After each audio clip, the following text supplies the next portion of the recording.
Open the medicine cabinet in your home. Fever-reducing medication may be available. Cough drops, 1 bottle of antibiotics had half a dose left. Maybe even a few vitamins and a very small printed instruction sheet that no one reads. Sounds normal. But if you look at human history, it's a miracle. Because for most of our existence, there were no antibiotics. There is no vaccine in the modern sense. There is no emergency room within minutes of your home. So how did our ancestors overcome illness? The answer sounds simple. They are more patient, survive by luck. More people die, those who can survive have good genes. Sounds a bit cold. But if we stop there, the story is too neat and half wrong. The real question is not, are our ancestors stronger than us? The real question was, before modern medicine, what mechanisms did humans rely on to avoid being wiped out by disease? And how much of those mechanisms remain in your body?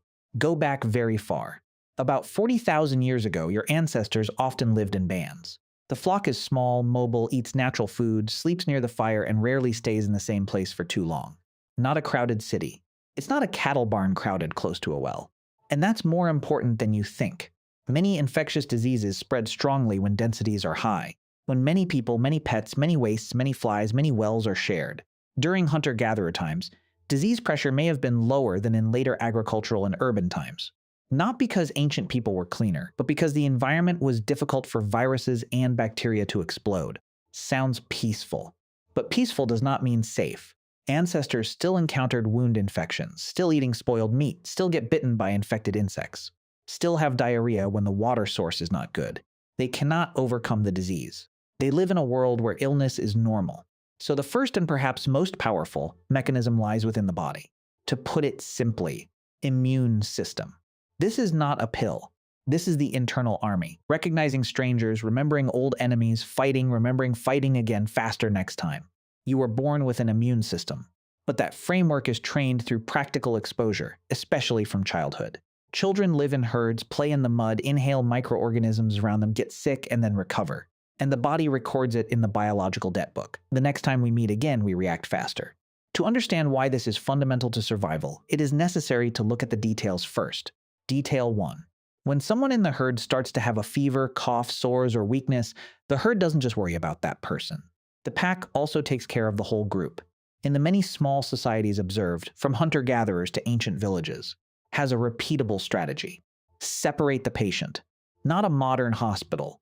Can be a private tent, distance from common fire, less sharing of food, less touching. Sounds rough, but epidemiologically it was primitive quarantine. How to reduce transmission before anyone knew what a virus was. Several historical documents document similar ideas on a larger scale. Quarantine ships, quarantine villages, closed doors when the epidemic arrives. Not perfect, not always medically correct, but it shows ancestors are not just waiting to die. They tried to cut off the transmission route. The second detail lies in the plants. Our ancestors did not have modern pharmacies, but they did have forests, grasslands, and generations of experimentation. Ethnology records countless plants used to reduce fever, relieve pain, astringent wounds. Stimulates vomiting when mistakenly eaten or dewormed. Some examples familiar to modern medicine. Almond bark, precursor to aspirin. Quinine from the cinchona tree, once a weapon against malaria. Not all ancient remedies are effective. Many are ineffective, even dangerous. But over time, groups of people retain what seems to help. Like cultural selection. That is the second layer of medicine, herbs plus experience. But wait. If there were only immunity, quarantine, and plants, why, when people switched to farming, building villages, raising livestock, did epidemics become stronger? This is where the story reverses. The agricultural revolution, about 10,000 years ago, brought surplus food, but also brought livestock that lived near people. Cow, pig, chicken, goat. And their virus, according to many researchers, may have jumped species to humans, many times over many centuries. Plus, the village outnumbers the band, commonwealth, episode analysis, flies. A new disease could sweep through an entire community, instead of just a few dozen people. Fossils and ancient bones show signs of increased infection, bone inflammation, and disease damage in many early agricultural groups compared to pure hunter-gatherer times. Mean.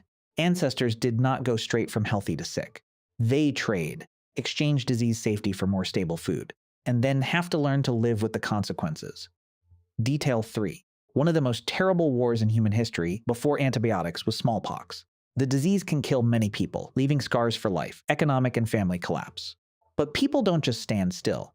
Before Edward Jenner's modern vaccines in the late 18th century, many parts of the world have tried primitive vaccinations. taking pus from mildly ill people to create controlled immunity, instead of letting nature take full force. China, Ottoman Africa. Historical sources describe variations of this technique many centuries ago, not a modern laboratory. High risk. But the logic is similar to today's vaccines. Teach the immune system before encountering real enemies. That's strong evidence. Ancestors don't just cure symptoms. They touched on defense mechanisms, even though they did not understand microbial viruses like we do today. Detail 4. There's another layer, the layer you don't see on your skin. Gen. Over thousands of years, those who survived epidemics, fevers, parasites, hunger, infections, passed on their genes to the next generation. The human immune system bears traces of old wars. Recent evidence from ancient genes shows that modern humans mixed with ancient humans, and may have received part of the immune-related gene variation from there. Simply put, your body doesn't just learn from the environment, still carrying biological remnants of times of survival through illness. Not super strong genes like in the movies. It's a labor map. Some are strong, some are weak, some react too strongly to harmless things. So did the ancestors overcome the illness? Not in the sense of erasure. In the sense of surviving long enough to have children, pass on experience, and build new defenses. They use 4 overlapping layers. Body immunity, isolation behavior and mutual care, herbal medicine and testing, and selective, cruel but true. Plot twist. We often think modern medicine has ended the war. Penicillin, a famous discovery in the 20th century, truly changed the rules of the game. Antibiotics save millions of lives. Vaccines have wiped out many diseases that our ancestors feared most. But the war is not over. Mutant bacteria, orchid resistant. Some diseases come back when we neglect vaccination. And your immune system is still ancient software, running on the modern body that eats, sleeps, stresses, and is sedentary in the ancestral style. Today, when you feel mildly sick and then get better within a few days, it's not just luck. It may be the sum of the other 4 layers that are still within you. When you wash your hands because you're afraid of the epidemic, you are doing what your ancestors did not know the name of bacteria, but understood the essence. Don't let germs follow your hands into your mouth or into your flock. When you get vaccinated, you are going the way Jenner extended from ancient primitive vaccination. Teach immunity first, instead of waiting for disaster. Ancestors do not overcome illness with a magic pill. They win, if they win at all, with the system. The body remembers. The community separates sick people. Plants try again and again. Survivor genes. And the next generation learns from the mistakes of the previous generation. You don't just carry your ancestral genes. You carry a biological warfare notebook. Old battles are still written in your cells, even though you don't know each enemy's name. Tonight, when you cough or have a slight fever, your body could be running software written in a time when there were no hospitals. The software your ancestors paid with blood and experience to keep you here. Tell me in the comments and share one thing from this video that surprised you most.